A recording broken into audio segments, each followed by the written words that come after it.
اور اسلام کے جتنے بھی فرائض ہیں، اللہ کی طرف سے جو احکامات ایمان والوں پر فرض کیے گئے، ان فرائض کے بعد سب سے بڑا اور اہم حکم، سب سے بڑا فرض مسلمان کو جو دیا گیا وہ حلال کمانا ہے، حلال کھانا ہے۔ کسب الحلال فریضۃ بعد الفریضہ، کہ فرض کے بعد اہم فرض کہ تمہارا کھانا، تمہارا پینا، تمہارا پہننا حلال ہونا چاہیے۔ حرام سے بچنا، حرام کھانے سے بچنا، حرام پینے سے بچنا، حرام پہننے سے بچنا، یہ مسلمان پر فرض ہے۔ کیونکہ ہماری عبادات کی قبولیت حلال کھانے کے ساتھ متعلق ہے۔ اگر ایک مسلمان کی خوراک، ایک مسلمان کا لباس حرام ہے تو اس سے اس کی عبادت کا نور چھین لیا جاتا ہے، اسے عبادت کی لذت نصیب زندگی بھر نہیں ہو سکتی۔ ایک لقمہ حرام کا عبادت کے انوارات کو بجھا کے رکھ دیتا ہے۔ اس لیے اسلام نے مسلمان پر زور دیا ہے، تاکید کی ہے کہ تم اپنا کھانا حلال کرو، حرام سے پرہیز کرو۔ یا ایھا الرسل کلوا من الطیبات واعملوا صالحا، اللہ تعالیٰ کا ارشاد ہے، اللہ نے رسولوں کو حکم دیا کہ اے رسولو، اے انبیاء کی جماعت، تمہارا کھانا پاکیزہ ہونا چاہیے، اور اس کے بعد فرمایا کہ تم حلال اور پاکیزہ کھاؤ، وَاعْمَلُوا صَالِحًا، تم نیک عمل کرو، کہ تمہارے نیک عملوں کے اندر حلال کا بہت بڑا عمل دخل ہے۔ اگر عبادت کرتا ہے، لمبی چوڑی دعائیں مانگتا ہے، لیکن اس کے کھانے میں حرام شامل ہے، اس کی دعا زمین اور آسمان کے درمیان لٹکی رہ جاتی ہے، عرش الہی تک نہیں جاتی۔ رسول اللہ صلی اللہ علیہ وسلم نے ارشاد فرمایا کہ ایک شخص بڑی آہوزاری کرتا ہے، بڑے لمبے لمبے ہاتھ دعا کے لیے پھیلاتا ہے،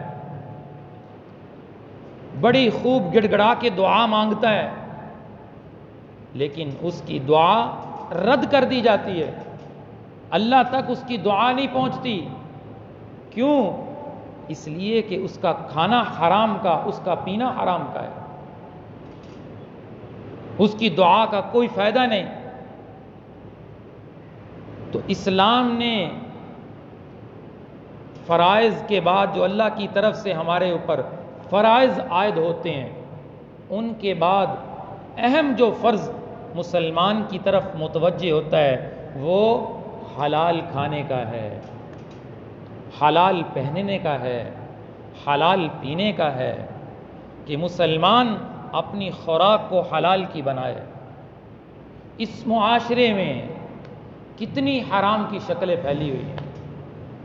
اللہ کا قرآن کہتا ہے وَآتُوا الْيَتَامَىٰ أَمْوَالَهُمْ وَلَا تَتَبَدَّلُوا الْخَبِيثَ إِنَّ الَّذِينَ يَأْكُلُونَ أَمْوَالَ الْيَتَامَىٰ ظُلْمًا إِنَّمَا يَأْكُلُونَ فِي بُطُونِهِمْ نَارًا، حرام کھانے والے اپنے پیٹ میں آگ بھر رہے ہیں، یہ اللہ کا قرآن کہہ رہا ہے۔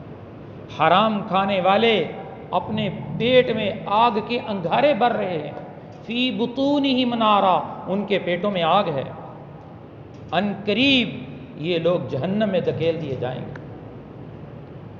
نحق یا ایھا الذین آمنوا لا تأکلوا اموالکم بینکم بالباطل، اے ایمان والو کسی کا نحق مال حاصل نہ کرو، کسی کا نحق مال حاصل نہ کرو، باطل طریقے کے کسی کا حق نہ کھاؤ، کیونکہ اگر تم ایسا کرو گے تو تم اپنے ساتھ ظلم کرو گے۔ نہ حق کھانے والا، کسی کے حق کو دبانے والا، وہ اپنے ساتھ ظلم کرتا ہے۔ رسول اللہ صلی اللہ علیہ وسلم کا فرمان ہے کہ ایک شخص قیامت کے دن آئے گا، بڑی اس کی نیکیاں ہوں گی، وہ سمجھے گا میری تو نیکیاں بڑی، میں تو کامیاب ہو گیا۔ اسی دوران حق والے آ جائیں گے جن کے دنیا کے اندر اس نے حق دبائے، کسی کی زمین دبائی، کسی کا مال دبایا، کسی کے ساتھ جھوٹ بول کر مال حاصل کیا، کسی سے رشوت لی، آ جائیں گے اکٹھے ہو کر۔ اب وہ اس کی نیکیاں ان میں تقسیم کر دی جائیں گی،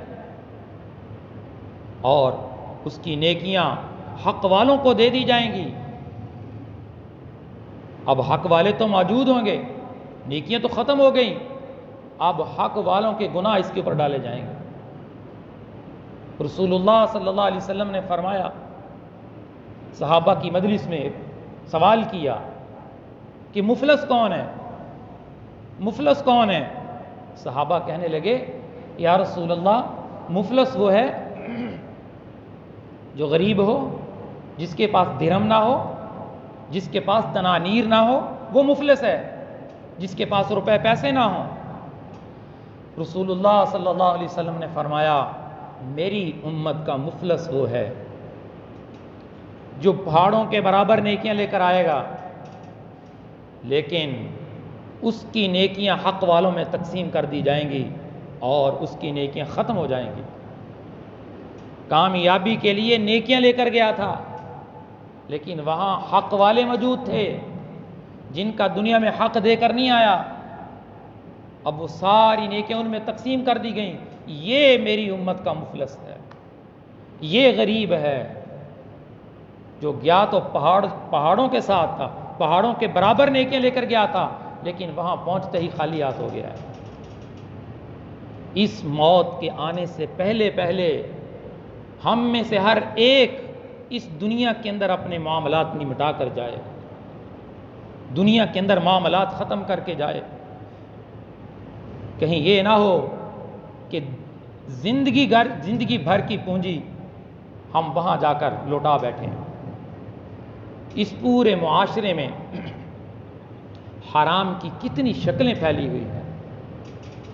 کوئی تجارت کے ذریعے جھوٹ بول کر حرام کھا رہا ہے، کوئی تجارت کے اندر ملاوٹ کر کے حرام کھا رہا ہے، کوئی ملازمت کر کے ملازمت میں ڈنڈی مار کے تنخواہ حرام کی لیتا ہے، کھیتی باڑی کرنے والا کسان زراعت کے شعبے سے جو تعلق رکھتا ہے وہ لوگوں کا چوری پانی لگا کر حرام کھا رہا ہے، ملازمت کی سیٹ پہ بیٹھنے والا رشوت لے کر لوگوں کے کام کر کے حرام کھا رہا ہے، جج رشوت لے رہے، کتنے محکمے جہاں رشوت کے بغیر کام ہی نہیں ہوتا، لوگ ہم سے فتویٰ لیتے ہیں، لوگ ہم سے پوچھتے ہیں کہ ہمیں بتاؤ ہم کدھر جائیں، ہمارا تو کام ہی نہیں ہو رہا، اب ہمیں بتاؤ کہ ہم رشوت دیں یا نہ دیں، ہم نے اپنے حق کو بھی حاصل کرنا ہے، ہمیں اپنا کام بھی کروانا ہے، ہمارا کام جائز ہے، ہم نے بجلی کا میٹر بھی لگوانا ہے، گیس کا میٹر بھی لگوانا ہے، یہ ہمارا حق ہے، ہم نے زمین کو اپنے نام انتقال بھی کروانا ہے، یہ ہمارا حق ہے، لیکن آپ بتائیں ہم کدھر جائیں؟ ادھر رسول اللہ کا اتنا سخت فرمان موجود ہے، الراشی والمرتشی کلاہما فی النار، رشوت لینے اور دینے والا دونوں جہنمی ہیں۔ تو ہم پھر مسئلہ بتاتے ہیں کہ سب سے پہلے تم اپنی جائز کوشش کرو، جائز کوشش کے بغیر رشوت دینا حرام، تم بھی گناہگار، لینے والا بھی گناہگار۔ سب سے پہلے تم اپنی جائز کوشش کرو، چاہے تمہیں چکر لگانے پڑیں، چاہے تمہیں مشقت اٹھانی پڑے، لیکن تم نے جائز کوشش کرنی ہے اس کام کے لیے، اللہ کو دکھانا ہے کہ اللہ میں نے اپنے حق کے حصول کے لیے کوشش کی ہے، لیکن میرے کوشش کے باوجود مجھے میرا حق نہیں مل رہا۔ اب جو اس کا حق اس کی کوشش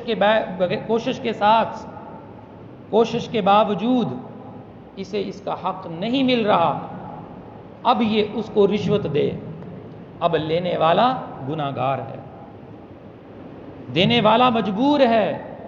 اس نے اپنی جائز کوشش کی، جو قانونی تقاضے تھے وہ پورے کیے، قانونی تقاضوں پر عمل کیا، لیکن اسے وہ تمام تقاضے پورے کرنے کے باوجود اسے اس کا حق نہیں مل رہا، اور یہ سمجھ رہا ہے کہ ملازمت کی سیٹ پہ بیٹھنے والا مجھے پیسے کے اشارے کر رہا ہے کہ بھی مال چلے گا تو کام ہوگا، کچھ خرچ کرنا پڑے گا، کوئی چائے پانی پلانی پڑے گی، پھر آپ کا کام ہوگا۔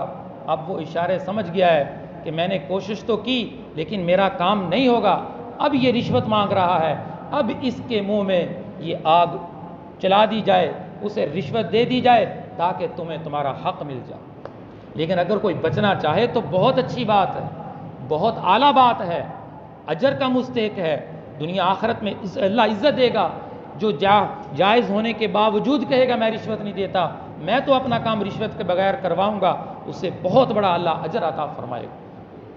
لیکن سب سے پہلے جائز کوشش فرض ہے، لیکن ہمارا معاشرہ کیونکہ سارے کام گھر میں بیٹھ کے کروانا چاہتا ہے، کرسی پہ بیٹھ کے کروانا چاہتا ہے کہ مجھے جانا نہ پڑے، بس پیسے چلیں، میرا ڈرائیورنگ لائسنس گھر بیٹھے ہی بن جائے، نہ مجھے جانا پڑے، نہ مجھے قانونی تقاضے پورے کرنے پڑیں، 5000 دو، ڈرائیورنگ لائسنس بنا لیا۔ ایک سمجھدار انسان مجھے بڑی خوشی سے بتا رہا کہ میں نے 5000 دیا، میرا ڈرائیورنگ لائسنس بن کے گھر آ گیا۔ میں نے کہا 5000 تمہیں رشوت دی، اور اللہ کے نبی کی کتنی سخت وعید ہے۔ تم نے جائز کوشش کی، تم نے قانونی تقاضے پورے کیے نہیں کیے، کیونکہ یہ کوشش کرنا ہی نہیں چاہتا، یہ تکلیف نہیں اٹھانا چاہتا کہ پیسے کے ذریعے سارے کام کروانا چاہتا ہے، تو کیوں ہم اتنا بڑا غلط قدم اٹھا کر اتنی سخت وعید کے مستحق ٹھہر رہے ہیں، مستحق بن رہے ہیں؟ تو اس معاشرے کے اندر حرام کی بڑی شکلیں پھیلی ہوئی ہیں، اور یہ میں نے کچھ اشارات کیے ہیں، باقی ہر انسان خود اس کا دل مفتی ہے، اس کا دل فتویٰ دے گا کہ یہ میں کام کر رہا ہوں، یہ جائز کر رہا ہوں یا حرام کر رہا ہوں، حلال کر رہا ہوں یا حرام کر رہا ہوں، جائز کر رہا ہوں یا ناجائز کر رہا ہوں، اس کے ذریعے حاصل ہونے والی آمدنی میرے لیے حلال ہے یا حرام ہے۔ تو اللہ کی طرف سے عبادت کے طور پر جو فرائض ہم پر متوجہ ہوئے، ان کے بعد سب سے بڑا فرض کسب الحلال فریضۃ بعد الفریضہ، حلال کمانا فرض کے بعد فرض ہے۔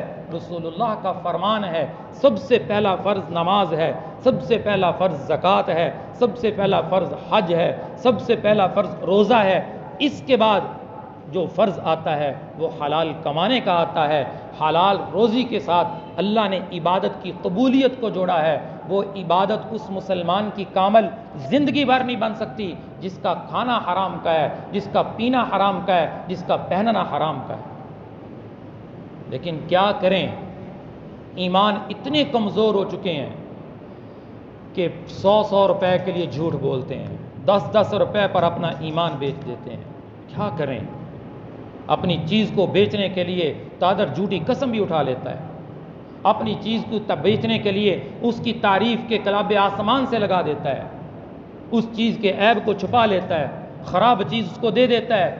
کیوں یہ ہوتا ہے؟ یہ ظلم کیوں کرتا ہے؟ اس لیے کہ ایمان کمزور ہے۔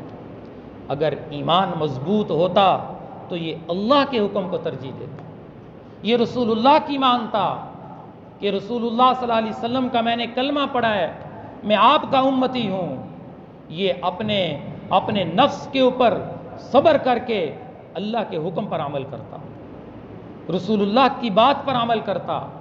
لیکن ایمان کمزور ہونے کی وجہ سے اس کی آنکھوں کے آگے اندھیرا چھا گیا، اس کا نفس اس کے اوپر غالب آ گیا، تو تب اس نے حرام کو حاصل کر لیا۔